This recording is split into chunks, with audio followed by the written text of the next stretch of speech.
Hello नमस्कार दोस्तों। तो 19 दिसंबर को एक और आईपीओ ओपन होने जा रहा है हैप्पी फोर्जिंग लिमिटेड का। तो देखेंगे हम कंपनी के काम के बारे में, उसके बाद देखेंगे आईपीओ डिटेल, कंपनी के फाइनेंशियल कैसे हैं, ग्रे मार्केट में डिमांड कैसी निकल के आ रही है, और अंत में बताएंगे अपना व्यू कि इस आईपीओ में अप्लाई करना है या इसको अवॉइड करना। तो सबसे पहले देख ले रहे हैं हम कंपनी के काम के बारे में। तो कंपनी का काम देख लिया जाए तो हैवी फोर्जिंग हाई प्रिसीजन जो मशीन्स होती हैं उसके कंपोनेंट्स डिजाइन करती है और साथ में मैन्युफैक्चर भी करती है। कंपनी के प्रोडक्ट में देख लिए जाए तो crankshaft, front axle carrier, steering knuckles, differential housing, transmission parts, pinion shaft, suspension product और भी कई प्रकार के ये कंपोनेंट्स तैयार करती है। कंपनी के क्लाइंट्स देख लिए जाए तो Ashok Leyland Limited, Bonfiglioli Transmission Private Limited, Dana India, IBCC Industries Private Limited, International Tractors Limited, JCB India Limited, और भी देख लिया जाए तो कई नाम सम्मिलित है जैसे Mahindra and AMP, Mahindra limited,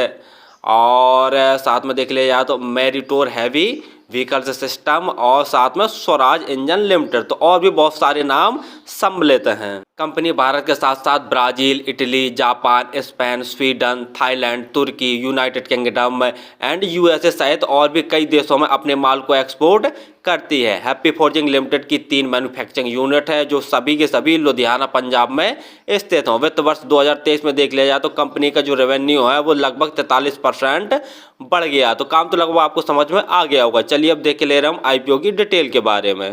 IPO 19 दिसंबर को ओपन होने जा रहा है और 21 दिसंबर तक ये ओपन रहेगा। प्राइस बैंड देख ले रहे हैं तो 808 रुपये से 850 रुपये पर शेयर का प्राइस बैंड रखा गया है।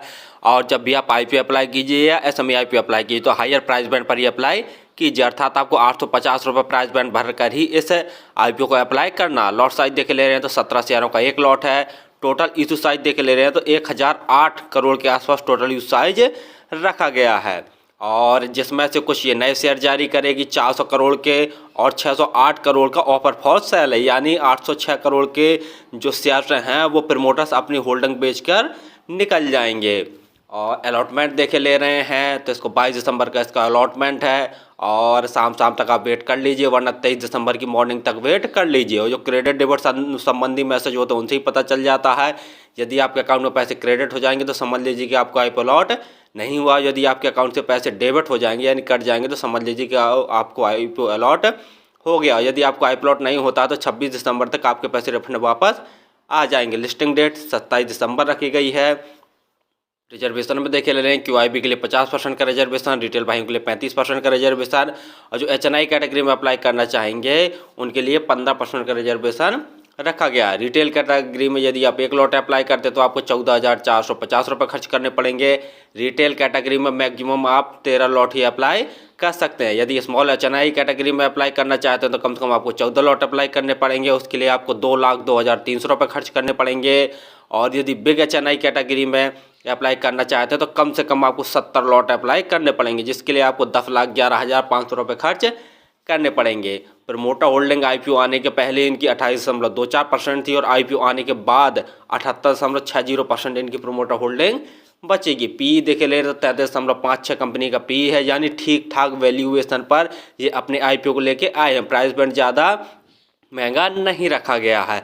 मार्केट कैप देख ले रहे तो 8,007 करोड़ का कंपनी का लगभग मार्केट कैप है। आरओई 21.12%, आरओसी 24.24%, यानी आरओई और आरओसी भी देखा जाए तो बहुत दमदार है।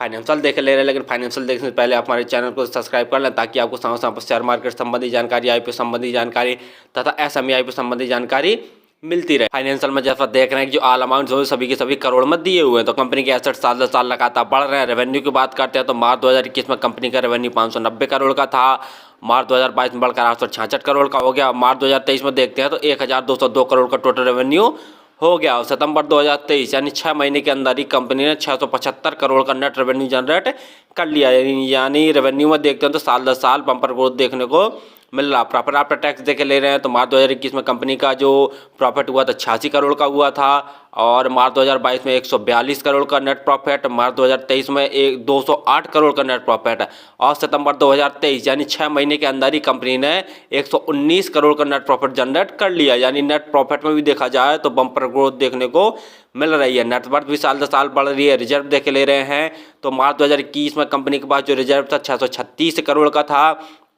सितंबर 2023 में इनका रिजर्व बढ़कर 1088 करोड़ का हो गया है। और टोटल बोरिंग देखे ले रहे हैं तो मार्च 2021 में कंपनी के ऊपर 153 करोड़ की टोटल बोरिंग थी। सितंबर 2023 में 258 करोड़ की टोटल बोरिंग है, यानी टोटल बोरिंग को जब भी चाहेगी अपने रिजर्व से चुका सकती है। जीएमपी ग्रे मार्केट प्रीमियम देखे ले रहे हैं तो 430 रुपये पर शेयर की ग्रे मार्केट डिमांड निकल के आ रही है और 17 शेयरों का एक लॉट है। तो 430 गुणा 17 करके देखते हैं तो 7,310 रुपये जैसा प्रॉफिट है आज के दिन एक लॉट में दिखा रहा। परसेंटेज वाइज देखा जाए तो लगभग 50 से 51% जैसा प्रॉफिट निकल के आ रहा है, यानी जीएमपी में जबरदस्त डिमांड चल रही है। फाइनली हमने देखा company heavy forging, high precision mechanic components design भी करती है और साथ में मैन्युफैक्चर भी करती है। और इनके प्रोडक्ट में देख लिया तो कई प्रकार के प्रोडक्ट बनाती है, जैसे crankshaft, front axle carrier, steering knuckles, differential housing, transmission parts, pinion shaft और भी कई सारे प्रोडक्ट हैं जिनका कंपनी डिजाइन करके मैन्युफैक्चर करती है। और कंपनी के कई नामी कस्टमर भी है, जैसे देख लिए जाएँ तो अशोक लीलैंड लिमिटेड और Mahindra and Mahindra, Swaraj limited, International Tractors Limited, JCB India और भी कई नामी इंडस्ट्रीज हैं जो कि इनके कस्टमर्स हैं। और कंपनी इंडिया के साथ साथ में बाहर भी अपने माल को एक्सपोर्ट करती है, जैसा हम बता ही चुके हैं। Brazil, Italy, Japan, Spain, Sweden, Thailand, तुर्की, यूनाइटेड किंगडम, यूएसए और भी बहुत सारे देश हैं जहां पर ये अपने माल को एक्सपोर्ट करती है। तो कंपनी का काम तो बहुत सही है, डिमांडिंग वाला और हमेशा चलते रहने वाला काम है। दूसरा देखे ले रहे हैं कि कंपनी के फाइनेंशियल बहुत दमदार है। साल दर साल इनके प्रॉफिट आफ्टर टैक्स में भी उछाल देखने को मिल रहा है और नेट रेवेन्यू में भी उछाल देखने को मिल रहा है। तीसरा, पी वाइज भी ठीक ठाक वैल्यूएशन पर ये अपने शेयर को लेके आई हैं, ज़्यादा महंगी वैल्यूएशन पर शेयर नहीं है, जिसके कारण जीएमपी में भी काफ़ी अच्छी डिमांड निकल के आ रही है। लगभग 50% जैसा प्रॉफिट आज की डेट में निकल के आ रहा है। तो फिलहाल सभी पॉइंट से तो कंपनी सही है। मैं तो इस IPO में अप्लाई करूँगा और एक लॉट HNI कैटेगरी से भी अप्लाई करूँगा। और आप किसी भी IPO या सेमी IPO में अप्लाई करें तो एक बार स्वयं का एनालिसिस करके और अपने रिस्क पर ही किया करें। धन्यवाद।